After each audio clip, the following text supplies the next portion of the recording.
Bonjour, Bassango à Congo. Bonne santé, Siko.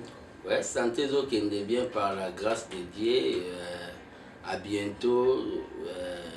Nako salisa ou babeni messe d'action de grâce pour nako remercier Nzambe nandenga permettre teki nako handicapé.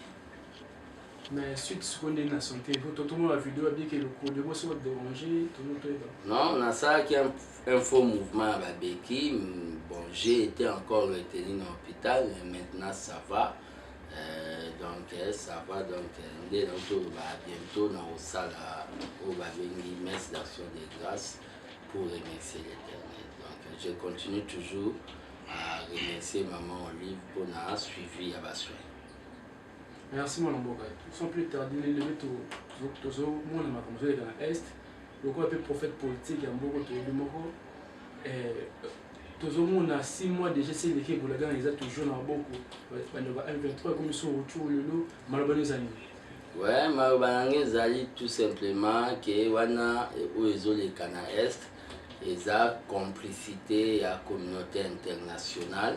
Où est comme ici République à Rwanda, pays commercial, il y a des minéraux dans la République à Ouganda. Nous sommes en guerre, nous devons éviter la distraction. Nous sommes en guerre, nous devons porter la postime et la guerre, notre président de l'Ukraine, depuis Russie a attaqué l'Ukraine, à l'attaquer t-shirt, il y a base donc il ne s'habille pas au Babeni en tenue de ville. Donc nous sommes en guerre, au niveau de Bunaganda, les lots baolinga, bazana au Babeni porte ya Goma. Le gouvernement doit faire au Babeni une mobilisation générale. Tant que prophète politique gardien du temple n'a proposé qui n'a continué à proposer que le gouvernement va faire un accord mot clair na au Babeni Russie, c'est-à-dire Poutine.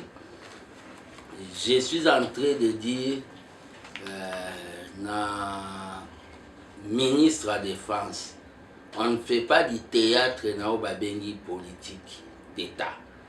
Le ministre de la Défense a kendaki dernièrement en Russie, Tomonié, Azo Mekaminduki, Neti, Rambo, comme ça. On n'a pas besoin de théâtre. Bon, pour toi, tu as une chaîne de radio qui n'était pas allé là-bas signer un accord militaire dans la Russie. Ça, c'est jouer avec le peuple congolais. Ils ont un ministre de l'économie ou à la réception qui dit carton à Thompson, il y a un piodi, en fait de compte, il y a une bonne année à quitter. Donc, je demande au président de la République qui est le commandant suprême. Il y a forces armées et il y a FARDC. Dans le moment où nous sommes agressés, il y a même des mercenaires somaliens dans Baran et à Obabeng 123. Balancer au Babeni mandat d'arrêt contre le général John Numbi. Et à part ça, dans le moment où nous avons agressé, que le gouvernement ait mesure, il y a Kabola Minduki na la population. D'abord, il y a Goma, puis il y a Kabola Minduki na la population, au Babengi, il y a Grand Kivu. Natina été guerre en Rwanda et Luki. Et comme vraiment au Babengi une guerre au Babengi populaire, Ndenge Mouza Lobaki, et comme une longue guerre, PSI la Nakigali. C'est pour cela je profite de cette occasion pour Pessinga na Bassango à Congo pour na la paix l'Issoussou. Vous voyez le monde compte sur nous, c'est-à-dire ils ont compté na biso na forêt. Soki botali na forêt na biso. So pour na makambo etali o babengi réchauffement climatique. Soki botali monde bandai ko compter na forêt Amazonie. Mais le président sortant à Brésil, où Lula a remplacé, a exploité qui Bertaro et la dimension de la Suisse. C'est-à-dire Amazonie est faible dans le moment où donc les autres la forêt dans l'Abysse équatoriale.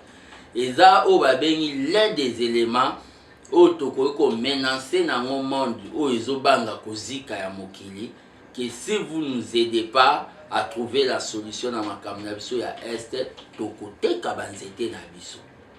Et ça, élément autour de ça, au babengi ba occidentaux chantage. Que toko kata banzete na biso, so qui boye de biso te, ba ko tromper biso na ba 15 milliards wana te. Donc ça vraiment, j'adresse ça na au babengi le ministre d'État et environnement au babengi F Bazaiba. Donc je m'adresse vraiment à F Bazaiba. Le problème est, je l'ai dit dans le cadre de l'armée des bâtisseurs tisseridistes, j'ai dit que le président de la République, il faut abengana alongola, ba généraux, ba colonel, ba major, ba capitaine, bateau nyonso ba uta na brassage. C'est-à-dire bateau tout ba uta na ba mouvement politico-militaire. Politico-militaire, ba mouvement o ba uta na o ba bengi MLC version rébellion ya Sidou Bangi, RCD KML, RCD Goma, Kodeko. Alongola bango, pour Batouana Bazalaki, bana misala ya Kagame, donc bazo continuer copier ces renseignements. Par rapport à Makambo, il y a Est, je profite de cette occasion pour Nakoyebisa, na mwana mboka Vital Kamere, que plan na ye amani eza vraiment malamu te mukubwa na moment oyo c'est prouvé noir sur blanc que Rwanda nde ezo agressé biso. Mwana mboka Vital Kamere asinga itoke na nzela ya dialogue. Bon le problème ali dialogue wana on ne peut pas dialoguer na bateau basi ba commettre ba tuerie. Pourquoi je refuse plan ya Vital Kamere? C'est quelqu'un que je respecte beaucoup. Mais moi, je munda bakolo pe babinaka.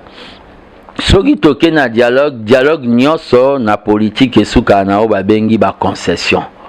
Concession c'est-à-dire bakolo babiso bon bato 123 bolimbisa bango na ndenge ba créer o babengi ba veuve na ba orphelin amnistie générale. Deuxième eloko et ya comment il faut bakota na armée. Et vous avez l'infiltration de plus. Puis, et là, comme ça, tout le monde exploiter ensemble les richesses nabiso na zone wana. Auto tikalondi mate. Donc, plan wana aussi mate. Et là, ko sala, on a aussi na mwalium Vital Kamere. Et zali, ko solola naba politique congolais. Natina ya osalo babengi unité pour la paix. C'est pour cela.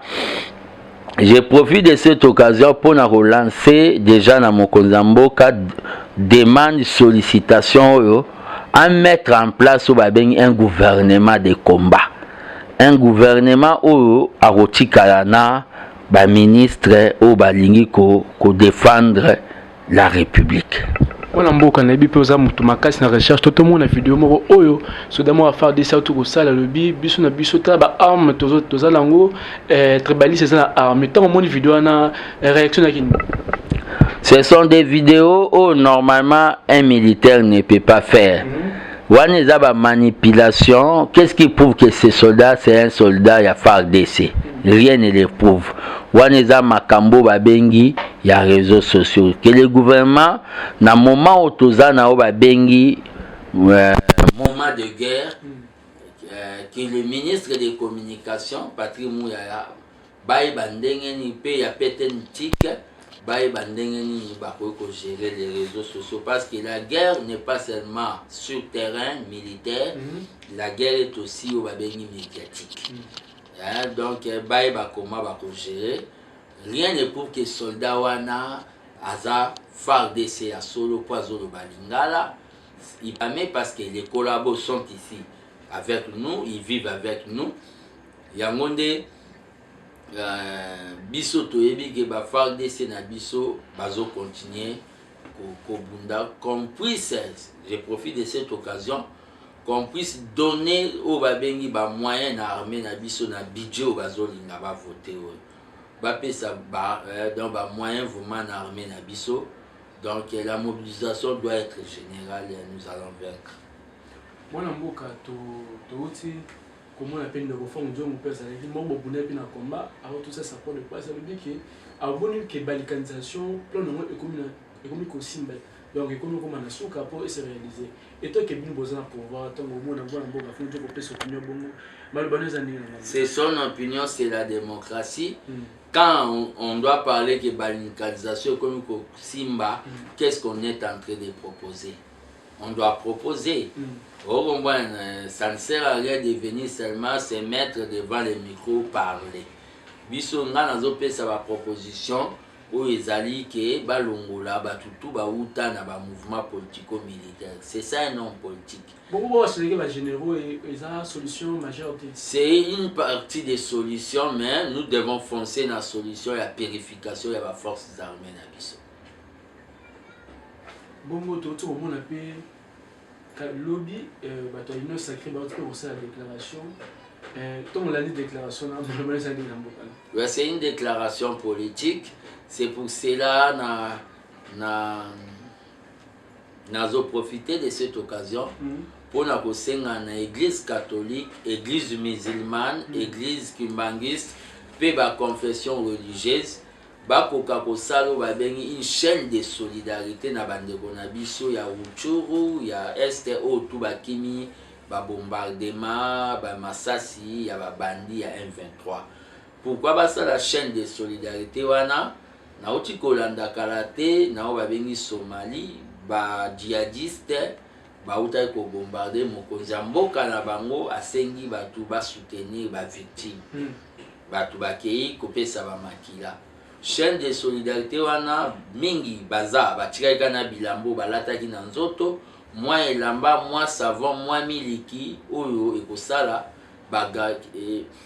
gardien de la religion bakozwa poto meka ko assister batuana.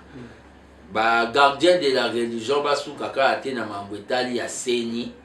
Moma yango ya koteya batu bolingo, contribution moko nationale esama na betando nyonso ya Nzambe, beglise nyonso. Pour soutenir ils sont plus de 40 000 au bazar en déplacement. Donc c'est ça où va bénir l'amour de la patrie.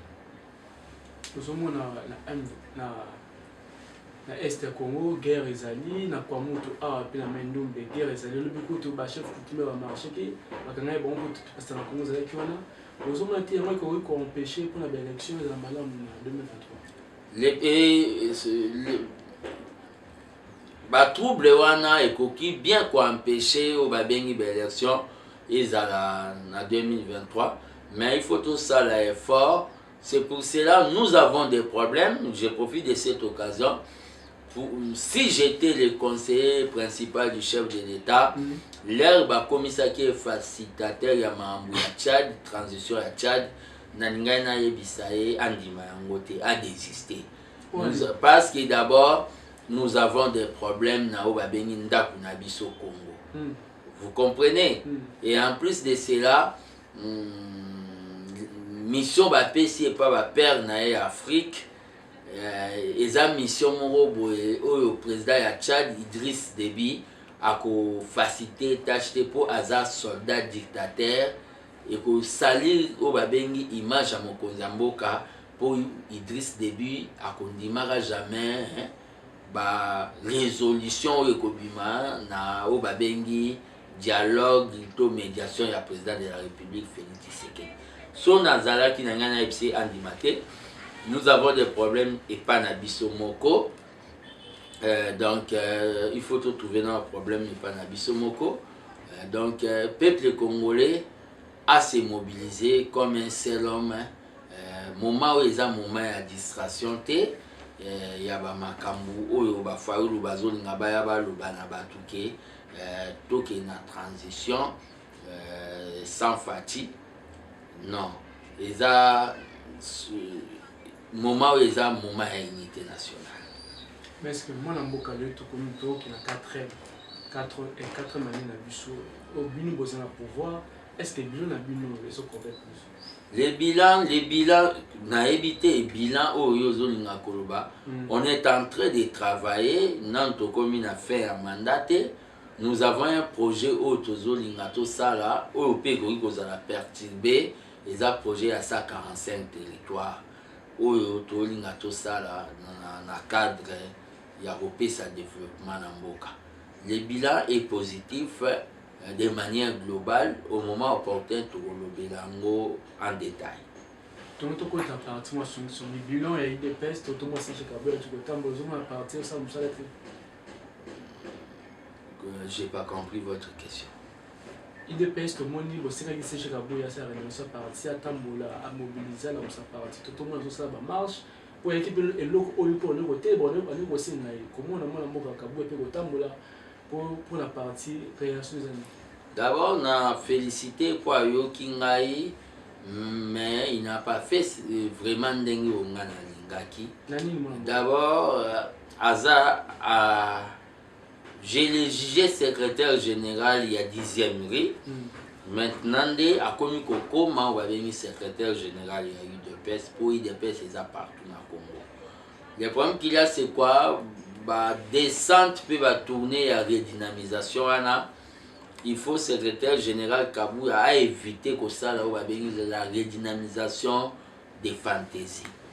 Kokende na Kisangani na province orientale. Mais province orientale, les Arabes qui s'en été. Slogan habitué à la pas une seule parcelle sans UDPS, sans une seule territoire sans UDPS. Au Souki na Kisangani, et bon ici, et bon Bunia, point d'interrogation.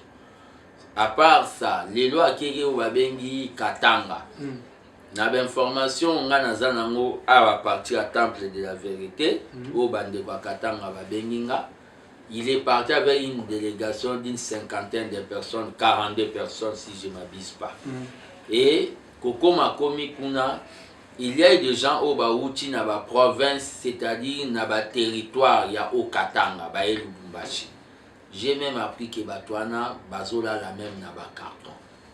Pourquoi amener 42 personnes, mais bateau ba opé sa biso ba voix na l'élection législative au ba ko wuta na o ba bengi Katanga profond ba e baza minimiser ba ozonga na moral nini le ba ozonga na ba territoire na ba moto ba contre na ba. Donc des fois on doit éviter de faire ce que moi j'appelle ce que Kibasa Maliba mon président a appelé du folklore politique.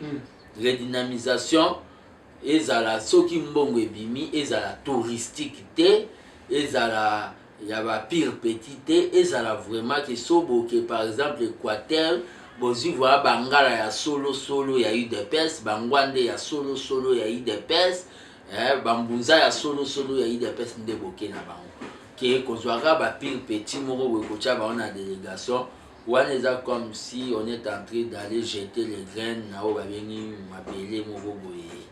Donc, la redynamisation ne doit pas être des fantaisies, mais doit être une redynamisation réelle. Est-ce qu'il y a des congrès? Nous sommes obligés à un congrès pour toper ça au babengi mon konzamboka mandat na biso ya IDPS pour représenter biso. C'est pour cela je propose déjà pour la belle élection on doit organiser une primaire et un député. On ne doit pas nous amener liste moro ya batu moro au base éviter des amis qu'on place dans la liste de l'IDPS pour que le débat échoue.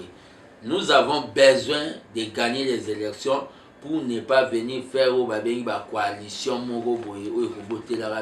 problème. C'est pour cela je profite de cette occasion pour informer l'opinion que l'armée des bâtisseurs tshisekidistes se transformera en plateforme électorale auto-représentée par député. Ngamoro na ozala na tête ya liste ya Mwamba, bana Mwamba fils Nkoko ozala candidat ya Babola. Bana Matete Lemba Kisenso Ngaba Limete, candidat na bino ya Babola. Et je profite aussi de cette occasion pour na koyebisa na batuke bolanda basotis pe biloba qui voyou oyo des fois ba politique musune ba Daniel Safou bazo sala na TVT. Ministre Molendo c'est un ministre où asala ramati vite asala kaka son travail au mokonzambo kapesai baza parmi belema ya o babengi Vital Kamerhe atinda na gouvernement pour basunga mokonzambo ba clique oyo ya ba Daniel Safu eza clique ya ba journaliste oyo bayaka ba menacer ministre ki ba na motion contre ye pour ministre apesa bango mbongo babanda cop na bango na depuis kala baza pe ba politicien mo boy o babima ba politicien te na vocation boy tonde biso to bima dans un combat réel vis-à-vis à ba dictature bango babima ba politicien na o ba bengi émission ya kiosque ya Serge Kabongo clique na bango musana na bango ko senga batu mbongo soki opesi bango te bakomo leka ba finga kao vous êtes en train de voir vous-même comment zo leka na ba TV au moment biso morana biso ifeza na mambo gunaganda yazo le kapwa finga la ministre Molendo Sakombi. Je suis entré ya wolobela, je n'ai jamais vu ministre Molendo Sakombi à part dans son cabinet, à part ndenge tozalaka na bango na cash. Donc je suis en train de vous dire distraction ya mwana. Distraction monsieur ezali oyo bozomona Olivier Kamitatu azo manquer mokonzambo ka respect biso IDPS tozo senga na Moïse Katumbi ayebise a arrêter sinon biso toko défendre na ba bengi légitime défense. Monsieur Olivier Kamitatu peut-être aokanisa français ndeza maele or que la français n'est pas la sagesse. Monsieur Olivier Kamitatu, pour votre information, papa na bango atekaka ambassade ya Congo na Japon. Oh. La conférence nationale batunaka na commission ba bien malaki.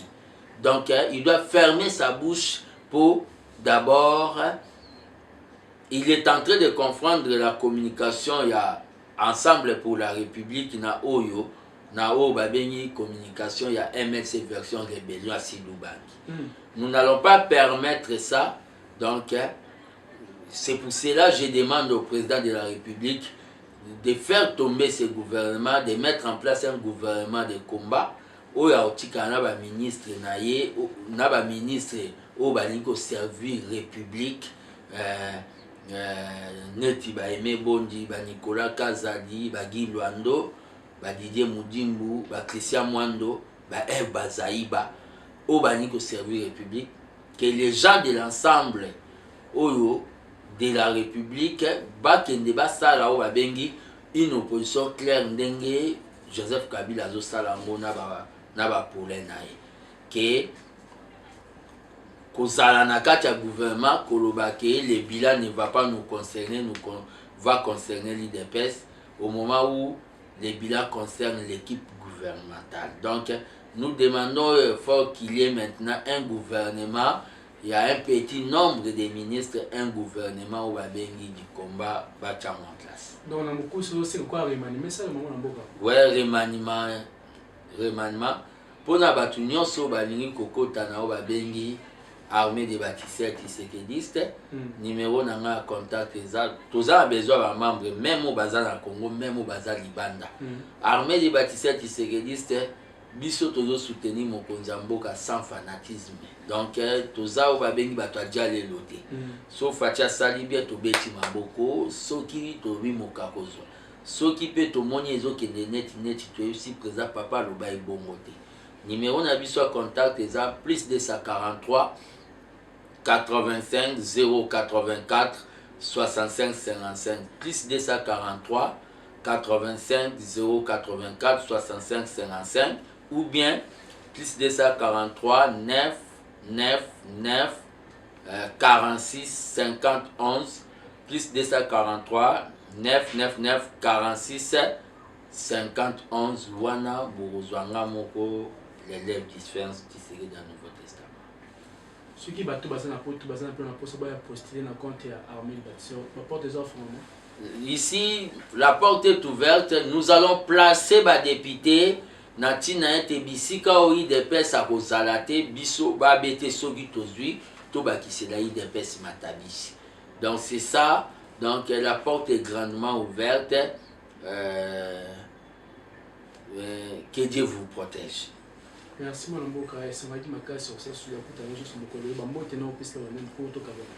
Ouais, napesi mbote d'abord na batutu ya Congo na ba province que à bientôt nazo sala tournée au babengi Saint Thomas soki na monité na rondima te na bandango na Congo central et pas gouverneur Guy Bandou kotalo babengi les réalisations concrètes na rolongwa wana na kei na o babengi o Katanga et pas déjà Kiabula Wandani na longo wana na kei na Lualaba et pas madame Fifi Masuka Masudi na longo wana na ke Tanganyika et pas maman Julie Ngungwa na longo wana na kiti Grand Kasai na format nango ya Grand Kasai na oya okende Équateur ba ici Robunia pe na ye na ke o babe na oya okende province orientale ba ici Robunia na ye okende Équateur Tibakota ba Guado mais na osukisa koto bazo zelanga makasi na Grand Kivu